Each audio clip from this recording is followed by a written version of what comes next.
Hujan identik dengan air yang turun dari langit, hasil dari siklus air di bumi. Air menguap di sinari matahari, kemudian menjadi awan dan akhirnya turun dalam bentuk hujan. Tapi, tidak selamanya yang jatuh dari langit itu hujan. Pernah kita membayangkan ketika kita berada di luar, kemudian turun hujan.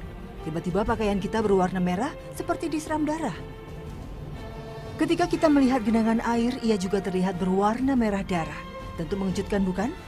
Hujan seperti ini ternyata beberapa kali terjadi di berbagai belahan dunia, termasuk di Indonesia. Peristiwa ini terjadi di Aceh, tepatnya di Dusun Pasituan Ilang, Desa Sawang, Kecamatan Sawang, Kabupaten Aceh Selatan. Anehnya, hujan berwarna merah yang terjadi pada pertengahan tahun lalu hanya membasahi beberapa rumah warga saja. Mereka menyadari keanehan tersebut setelah melihat air hujan yang ditampung di ember rumah mereka ternyata berwarna tak lazim. Warga yang merasa penasaran pun langsung berduyun-duyun menyerbu rumah tersebut untuk menyaksikan langsung fenomena hujan merah ini.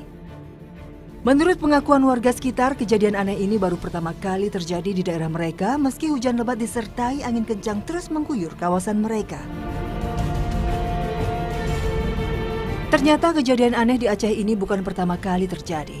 Hujan serupa juga pernah terjadi di India pada tahun 2001. Hujan berwarna kemerahan tersebut jatuh di distrik Kottayam dan Idukki di wilayah selatan India. Hujan tersebut turun hanya pada wilayah yang terbatas dan juga berlangsung singkat sekitar 20 menit. Beberapa hari sebelumnya dilaporkan adanya turun hujan berwarna kuning, hijau, lalu hitam. Penduduk lokal juga melaporkan adanya bunyi ledakan dan cahaya terang yang mendahului turunnya hujan yang dipercaya sebagai ledakan meteor. Lain halnya yang terjadi di Jepang. Keanehan tidak terjadi lantaran warna air hujan, tapi turun hujan berupa katak. Ribuan katak atau tepatnya anak-anak katak alias kecebong menghujani sebagian kota di Jepang, diantaranya daerah Taiwa, Asahi, Nakadoto, dan Kuki. Peristiwa ini terjadi beberapa tahun silam. Beberapa saksi mata merasa kaget mengetahui ada sekumpulan kecebong yang berjatuhan dari langit. Padahal cuaca saat itu sedang bagus dan tidak ada tanda-tanda turun hujan. Dalam waktu berdekatan, fenomena serupa terjadi di Inggris dan Serbia. Namun karena saat itu teknologi informasi belum secanggih sekarang, maka pemberitaan mengenai hujan aneh di negara-negara itu tidak terekspos secara luas.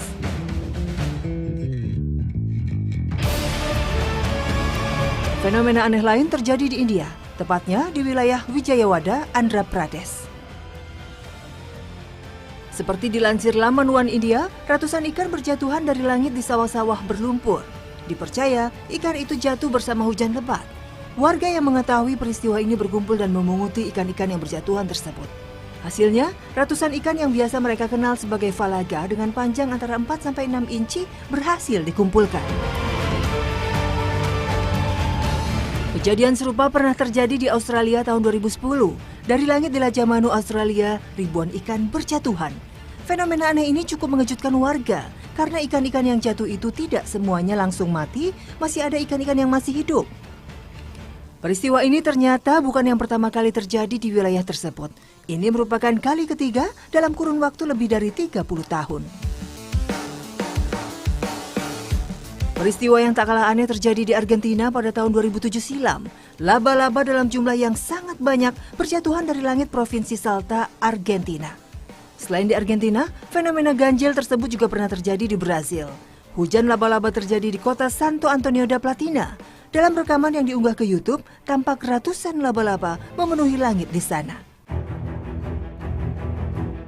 Tidak terlalu jelas apakah mereka menggantungkan diri pada kabel listrik di dekatnya. Semua laba-laba itu terkesan seperti sedang membuat suatu jaring raksasa. Peristiwa ganjil dan aneh di mata orang-orang yang melihat ini memang selalu mengundang tanya. Pertanda apakah ini?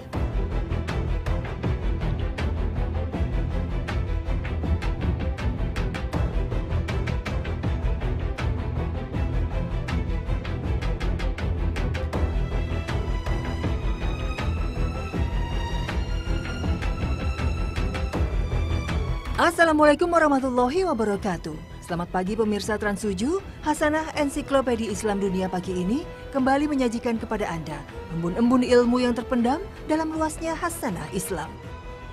Apakah fenomena cuaca aneh seperti yang terjadi di beberapa tempat di muka bumi merupakan bagian dari siksa dan peringatan Allah Ta'ala? Wallahu alam, tentu kita tidak bisa memastikan hal tersebut. Apalagi beberapa kejadian aneh tersebut setelah diamati dan diteliti dengan mudah dapat dijelaskan penyebabnya. Seperti hujan darah misalnya. Awalnya, Lembaga Ilmu Bumi yang didaulat Departemen Sains dan Teknologi India untuk menyelidiki hal tersebut sempat mengatakan bahwa kemungkinan penyebab hujan darah adalah meteor yang meledak yang menyebarkan sekitar 1000 kg material. Tapi beberapa hari kemudian lembaga ini mencabut pernyataan tersebut. Mereka mengeluarkan laporan terbaru yang menyatakan bahwa hujan berwarna merah seperti darah tersebut disebabkan oleh partikel yang menyerupai spora dari ganggang membentuk lumut dari jenis Trentepolia. Penelitian lebih lanjut memang menunjukkan bahwa kawasan itu punya banyak lumut jenis tersebut. Dan sampel air hujan yang diteliti menunjukkan zat yang sama dengan ganggang yang banyak di daerah tersebut. Demikian juga dengan peristiwa hujan anak katak dan ikan yang dianggap aneh tersebut. Ternyata juga ada penjelasannya. Anak katak dan ikan tersebut tertarik oleh badai atau tornado yang melintasi perairan di daerah tersebut. Kemudian disemburkan kembali ke bumi seperti hujan. Kejadian hujan katak di Jepang dan beberapa tempat lainnya kemungkinan terbesar adalah terbentuknya sebuah tornado atau badai kecil karena hewan-hewan yang terseret naik adalah hewan-hewan yang bukan hidup pada kedalaman air sungai yang dalam. Karena jika badainya lebih besar lagi, maka akan ada kemungkinan yang ikut tersedot adalah material-material lain yang ada di laut dan di sungai, baik material yang ada di bagian permukaan maupun di bagian dalam laut atau sungai tersebut. Hujan laba-laba juga begitu. Misteri serbuan binatang berjaring terungkap melalui penjelasan para ahli. Peristiwa yang tampak seperti hujan laba-laba tersebut sebetulnya adalah cara bermigrasi hewan berkaki 8 tersebut. Hal ini adalah cara laba-laba untuk bermigrasi dengan memanfaatkan angin. Sekumpulan laba-laba akan melepaskan jaringnya sebagai parasut yang memungkinkan mereka melakukan migrasi periodik alami mereka. Cara ini disebut dengan balloning. Balloning laba-laba tersebut dapat terbang mencapai ketinggian 16.000 km dari permukaan tanah. Selain itu, jaring laba-laba tersebut dapat bersatu serta membentuk lapisan tebal dalam perjalanannya. Jika seandainya memang benar itu sebuah azab, tentu pengetahuan tentang siapa yang mendapat nikmat atau siapa yang mendapat azab dari cuaca aneh tersebut hanya ada pada Allah. Bukan tak mungkin dalam hujan yang sama, satu mendapat nikmat sedangkan yang lain mendapat azab. Hal ini pernah terjadi pada masa Rasulullah SAW ketika Perang Badar, ketika turun hujan yang menguatkan hati dan barisan kaum muslimin dan sebaliknya menjadi siksa dan penyebab kesulitan bagi kaum musyrikin. Begitulah hujan menjadi rahmat dan peneguh bagi orang beriman. Allah Ta'ala berfirman,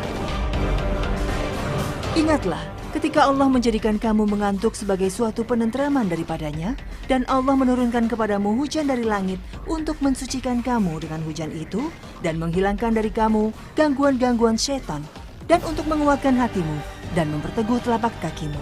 Quran Surat Al-Anfal ayat 11. Jangankan hujan yang aneh-aneh, hujan air biasa pun bisa menjadi bencana. Tidak saja karena akibat yang ditimbulkannya, tapi termasuk dari bahan-bahan yang berbahaya yang dibawa bersama air hujan tersebut. Ini semua bisa terjadi dengan kondisi alam dan udara yang tercemar. Dan pastinya, ulah manusia ikut memberikan pengaruh terhadap kualitas air hujan. Saat ini ada yang dikenal dengan hujan asam. Hujan asam melibatkan gas belerang dan nitrogen di udara yang bereaksi dengan oksigen yang membentuk sulfur dioksida dan nitrogen dioksida. Zat-zat tersebut kemudian bereaksi lagi dengan uap air dan membentuk asam sulfat dan asam nitrat yang akhirnya berkondensasi membentuk awan-awan yang menjadikannya hujan asam. Hujan asam memiliki dampak yang sangat merugikan bagi bumi dan kehidupan yang ada di dalamnya. Hujan ini menyebabkan gangguan pernapasan pada manusia, korosi pada bangunan, tumbuhan kering, layu dan mati. Hujan asam juga merusak ekosistem perairan dan lingkungan lainnya. Selain itu, hujan aneh tersebut juga menjadi bukti akan kekuasaan Allah, bahwa Allah Maha Kuasa melakukan apapun termasuk menurunkan hujan yang tak biasa, seperti yang selama ini dikenal manusia. Aneh dan tak lazim hanya bagi manusia. Sedangkan bagi Sang Pencipta, banyak hal yang lebih dahsyat yang diciptakannya selain hujan aneh tersebut. Seperti ketika Allah Ta'ala menceritakan bahwa Ia menciptakan malaikat yang beraneka ragam. Ada yang dengan 2 sayap, 3, dan 4. Dan Allah menambahkan pada ciptaannya apa yang Dia suka. Segala puji bagi Allah pencipta langit dan bumi yang menjadikan malaikat sebagai utusan-utusan untuk mengurus berbagai macam urusan. Yang mempunyai sayap, masing-masing ada yang 2, 3, dan 4. Allah menambahkan pada ciptaannya apa yang dikehendakinya. Sesungguhnya Allah Maha Kuasa atas segala sesuatu. Quran Surat Fatir ayat 1. Manusia dengan segala pengetahuannya, dengan segala kecanggihan ilmu pengetahuan dan teknologinya, ternyata sangat lemah. Ketika ada kejadian aneh tersebut, mereka tak langsung tahu apa penyebabnya. Butuh waktu, butuh berbagai macam upaya untuk mengetahui penyebabnya. Bahkan beberapa di antara kejadian aneh tersebut masih tetap menjadi misteri. Meski pada akhirnya manusia mengetahui penyebabnya, bukan berarti kekuasaan dan kehebatan Allah Subhanahu wa Ta'ala berkurang. Dan bukan berarti pula kita tidak bisa menjadikan kejadian tersebut sebagai tanda untuk mengingat kebesaran Allah. Kami akan memperlihatkan kepada mereka tanda-tanda kekuasaan kami di segala wilayah bumi dan pada diri mereka sendiri, hingga jelas bagi mereka bahwa Al-Quran itu adalah benar. Tiadakah cukup bahwa sesungguhnya Tuhanmu menjadi saksi atas segala sesuatu? Quran Surat Fussilat ayat 53.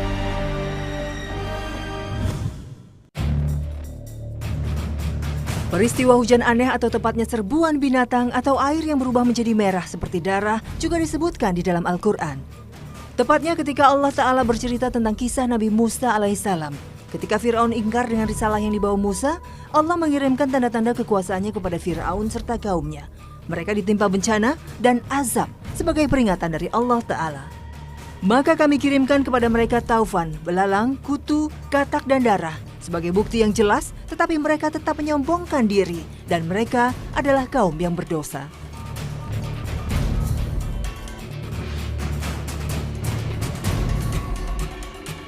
Quran Surat Al-A'raf ayat 133.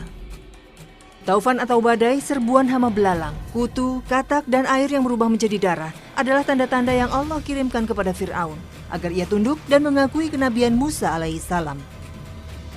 Berdasarkan kisah Israiliyat konon, darah yang dimaksudkan adalah berubahnya sungai Nil menjadi darah.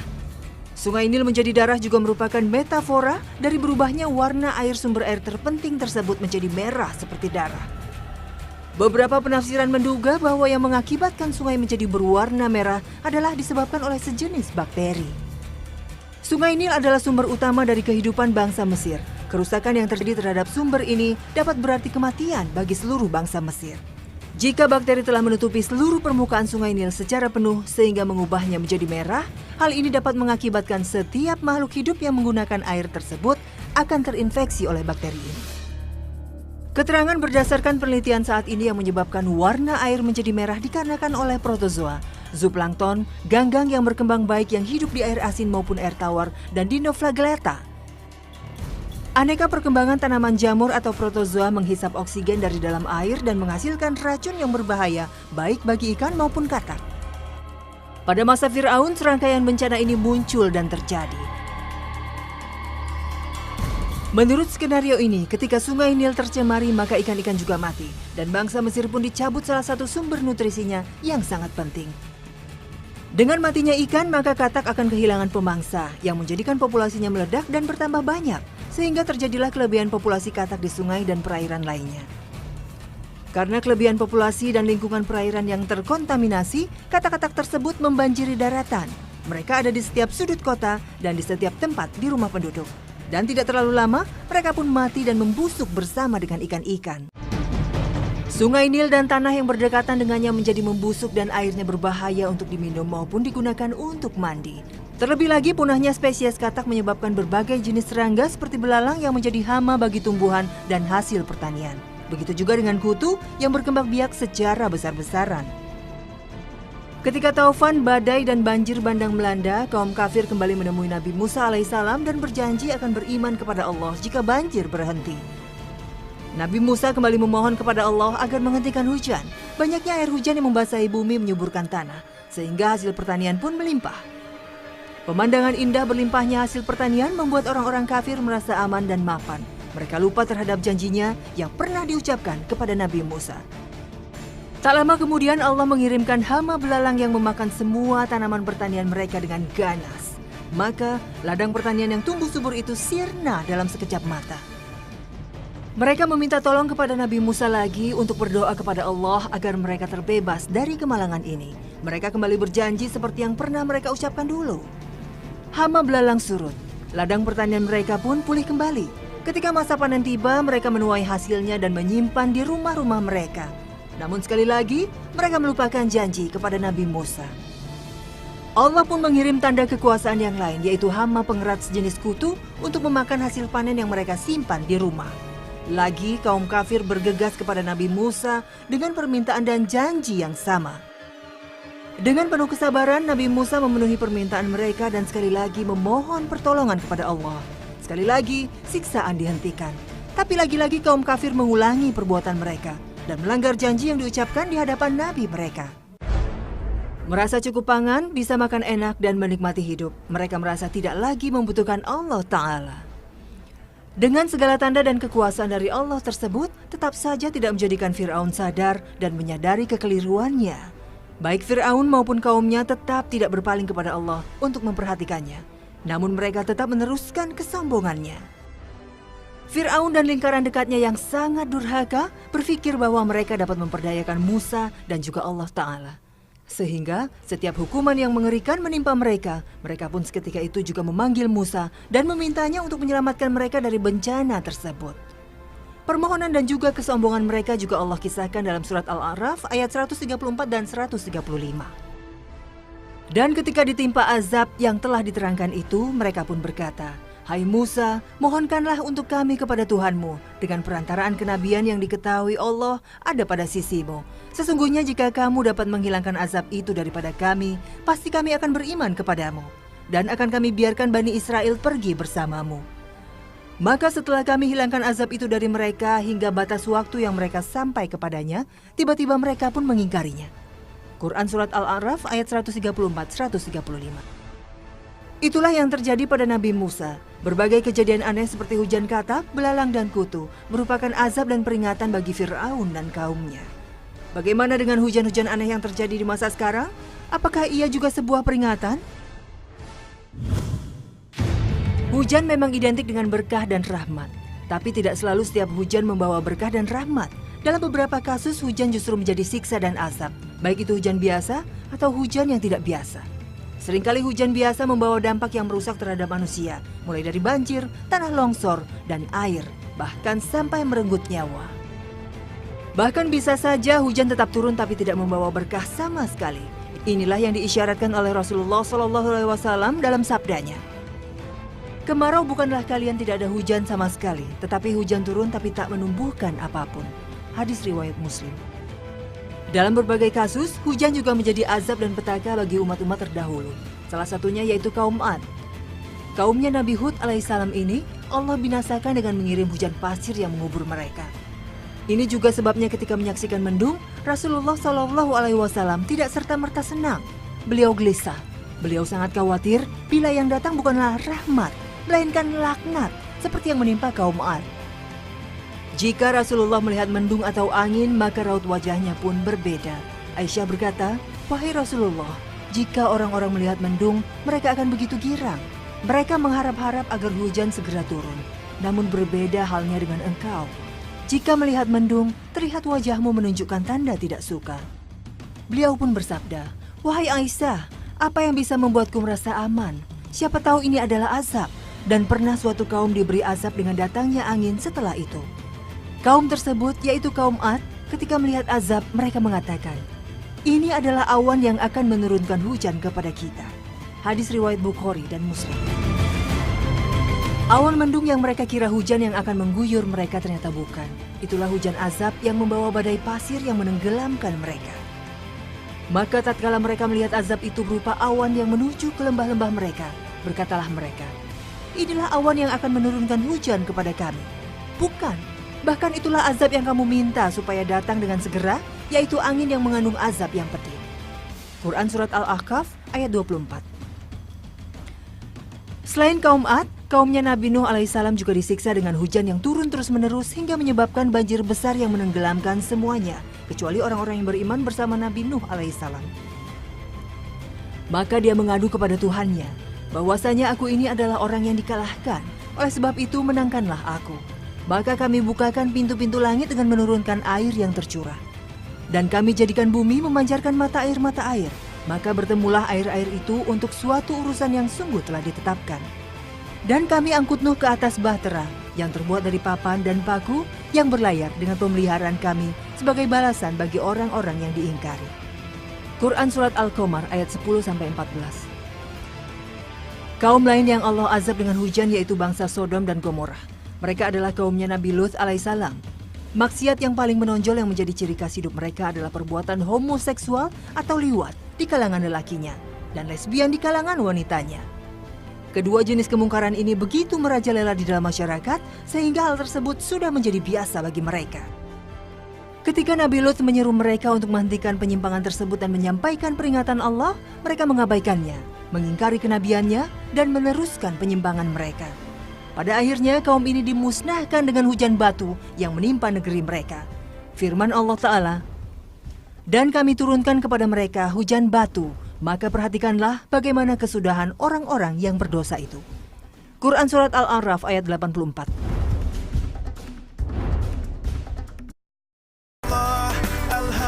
Pemirsa Hasanah, hujan bisa membawa rahmat, bisa juga membawa laknat. Apalagi jika kemudian diliputi dengan keanehan-keanehan. Meski keanehan tersebut sudah dijelaskan, bukan berarti kita kemudian merasa aman dari azab Allah Subhanahu wa Ta'ala. Karena bisa jadi azab tersebut turun ketika kita justru merasa sangat aman, seperti yang pernah terjadi pada umat-umat sebelumnya. Terima kasih atas perhatian Anda. Wassalamualaikum warahmatullahi wabarakatuh.